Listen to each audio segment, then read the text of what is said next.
Excited to be back with you again this week, and my beautiful queen here has picked a subject for this segment that I think is really going to bless a lot of couples. That it is. Whether you're in business together, whether you're in ministry together, you're leading together. Or leading your house together. Your family. Yes. That's exactly right. Yeah, the title of our topic today is Leading Together. Leading together. So with that, if we're going to lead together, we have to work together for the same common cause. Yes, we do. We have to be on one accord. Yeah. And that's how, because teamwork makes the dream work. That's right.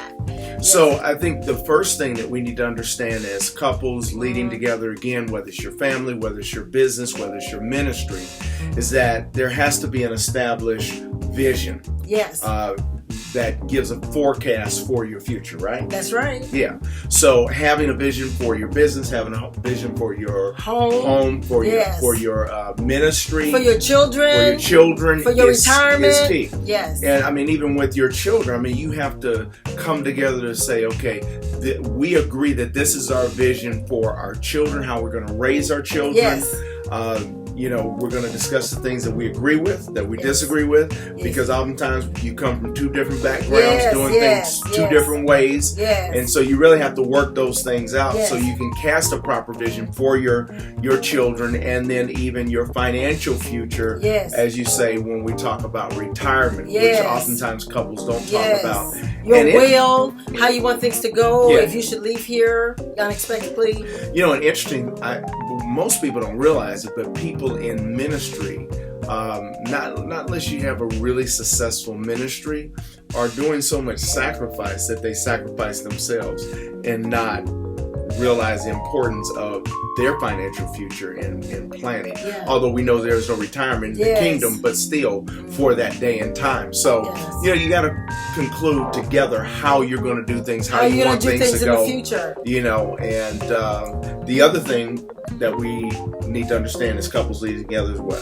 The other thing is that you must have a quarterly meeting. You must be in agreement to have a quarterly meeting to alter any changes or paths that you may have to work with, because things change. When things change, you have to get in mid-course corrections to correct certain things. Yeah, think about it at work or in business. You have to have a weekly or a monthly meeting, so you at least need to have a quarterly meeting. Yes. And then the next thing that is very important when it comes to two people working together, a couple working together, is what? Knowing your gifts and your callings, and studying and mastering your personal gifts and callings is key.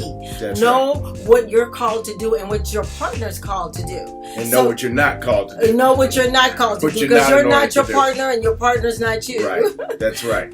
And then with saying that, that's where defining understanding your roles. I was going to say defining, but understanding your roles.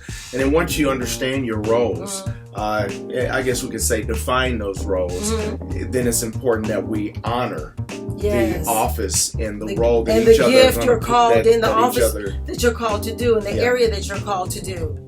Yeah.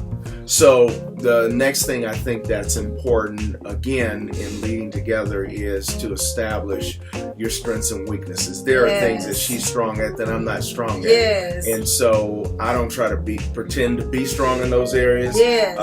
For example, when I have a technical issue, I'm the key. She's the key. She's the go-to person. Are you following what I'm saying? So we all have strengths and weaknesses, and it's okay to say this is my weakness. Yes. It's okay. And that's why you need a partner. That's right. And and it's really important too to not depict each other's weaknesses. Yeah, because in covenant, the strong become available to the weak. Yes. And so there's areas you're strong in that I'm weak in. You make that available to me. There's areas that you're weak in that I'm strong in that I need to make available for you. And let me just say this, because when you said, we really needed to talk to couples about leading together, I thought about how it's kind of like riding a bike. When you first, ride a bike, you get the tricycle and you got the 3 wheels on it, and then there comes that day. And so that's cool, and you get the groove of, riding, and then you get off your training wheels, and then it's time for you to ride on 2 wheels. Yes. 2 wheels. Yes. Well, what happens when you first start trying to ride on 2 wheels? You're gonna fall a few times. You fall a few times. Yes. You bump your head. You kind of hurt yourself. Yes. Offend each other. Yes. Are you following what I'm saying? But the more you do it and you just work it out, you purpose to work it out. That's You right. got to stay on the bike. Yes, right? yes. It's important to stay in your lane. Yes. So you have to stay Once in you your lane. get on the bike, Stay in your lane. Stay in That's your lane. right. Because we can tend to get in each other's lanes and in each other's way. You know, the perfect scenario of that, when I watch this HGTV, there's a couple on there. You know, one of them is the design person and the other person is the building person. Great couple. You know, great couple, and they're great What's their examples. names? We can give them a shout out. You know, I can't remember right off here. Okay. Yeah, but they're out of Texas. Yeah, they're out of Texas, and they do a lot of Texas properties, and they are so good. They work so great together. When she gets ready for the design, and when he has to build, she gives him room to build. That's right. And then, you know, with that, when we understand each other's role, we understand each other's gifts. Yes. We understand each other's lanes. Yes. We now have to respect each other. That's why we have to respect each other. Respect is so important. Yes. Respect how you flow. Yes. You know, outside of respecting the person, respect the flow. Respect the gifts and anointings, and don't try to fit each other. This is your line. Yes. Don't try to fit each other's mold. Mold, yes. And, Yeah. and you know, because you don't try to control one another. Yeah. You do that to try to fit each other's mold. You try to control the other person. You used to have a favorite statement for me. Yes, as I said, don't put up your hand on my back and move my lips, because I have the capability to move There's my times that I want to do just that. Yes, yes. But she's her own person. Amen. So see, praise God. And then the next thing we have to do is focus on common goals. Make sure we keep our common goals, objectives, and purposes before us. You know, oftentimes, and men, I'm going to say this to the men, having a goal and not having it on paper is no goal. Having a vision and not having it on paper is no vision. Yes. So we have to write the vision and because goals the Bible down. says Habakkuk 2:2, write the vision down, That's make right. it plain, and put it upon tablets. That's right. That's Amen. right. Put it upon tablets. And then have an objective to go with it. So goals need objectives. Objectives tell us how we are going to achieve that particular goal. That's right. And then a key thing that we talked about for this segment is if you don't agree with each other, you know, agree to disagree. Yes, agree to disagree. Until you both have what?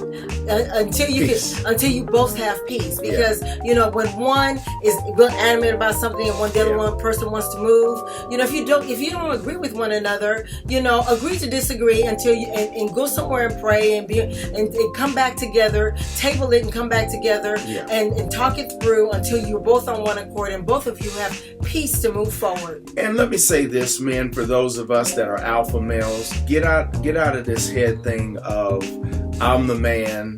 You need to listen to me. Yes. Things need to go my way. Yes. No, that's not necessarily true. The Lord said that when you find your wife, you find a good thing. Watch this. It's gonna be a good thing. Yes. It's gonna benefit you. So there's some things that she will see that you don't see. Yes. And we need to be sensitive to what our best half has to say or sees in a situation. I remember there was something I really wanted